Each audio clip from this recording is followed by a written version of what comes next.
Bautista of the Dazzlers Dance Group. Okay po, nagbabalik po si JJ Landingin. Meron po siyang pahabol na tanong.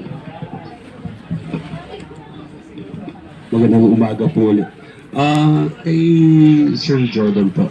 Sir, yung tawag na ito, yung pagbabalik po ng regular na gawain dito sa village. Kumusta po ang ating reception galing sa mga dating napupunta or sa mga bagong bisita? Bumalik na ho ba sa normal at madami na ho bang mga patron ngayon na bumibili ng mga artworks ng ating mga creatives or kailangan pa ng konting push? Sa palagay ko ay kailangan pa yata ng konting push. Meron man, may mga pumibinta pa rin na mga kasama natin, pero we still need help na tulungan ng mga artists na. Although itong pandemic, nakatulong din yata sa mga artists, hindi dahil wala ka nang magawa kundi magpinta.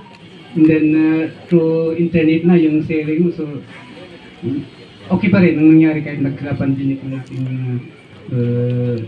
panahon. Sir, inabanggit yun sa internet selling. Meron ba kayong institute na parang training para sa ating mga artists to be able to do digital commerce or yung paano mag-alaga or mag-attract ng mga patron or collector via the internet? Mayroon ba tayong binigay na sa kanilang ganyang mga pagsasanay or pagtuturo sa kanila? Or kanya-kanyang discover lang o paano mahikayat ang mga mamimili ng mga obra nila? Sa ngayon, ang nangyari is individual. Pero mayroon pa rin yung tulong ng Silang Foundation na exhibit. Kagaya yung mga exhibit namin outside. So, naging parang pa rin yun sa mga ating mga young artists or members na ipakita ang kanilang or maistil ang kanilang mga obra.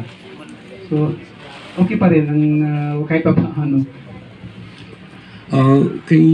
Sa Executive Director po ng NCC, Sir, do you double up into training the artists into digital commerce and equipping them the necessary skills to be able to transact business online? Actually, hindi sa ngayon po, hindi pa kami ganun ka-bold na to go into that training. But then again, siguro dahil mapapagstadihan naman ito natin sa bagong PISIDA law, so I think DTI is on top on this. And then, sabi nga ni Ma'am Trixie, na meron talagang downside ang lahat. It would hasten the process of the transaction. But then again, meron tayong, diba, ang dami na natin mga kababayan na scam. So those are the downside ng transaction online. So siguro, isang aspeto yon. Actually nga, nag-uusap kami dito side by side yung Trixie.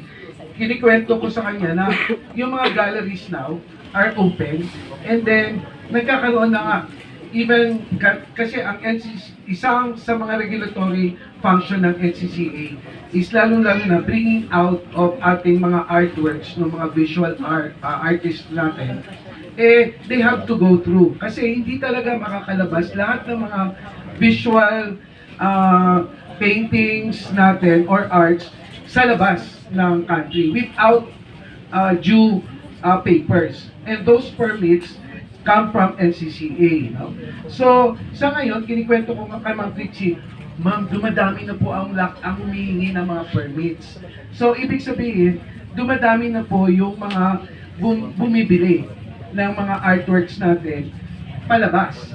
So, but yun na nga, inaayos natin, wag tayong masalisihan na gawa ng mga national artists kasi nakalista talaga yan.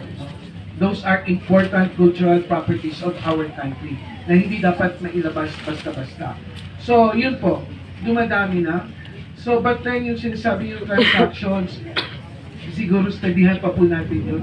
Kasi ayaw din natin na kahit sino na lang online pwedeng bumenta at yung transaction kasi ang daming mangyayari online.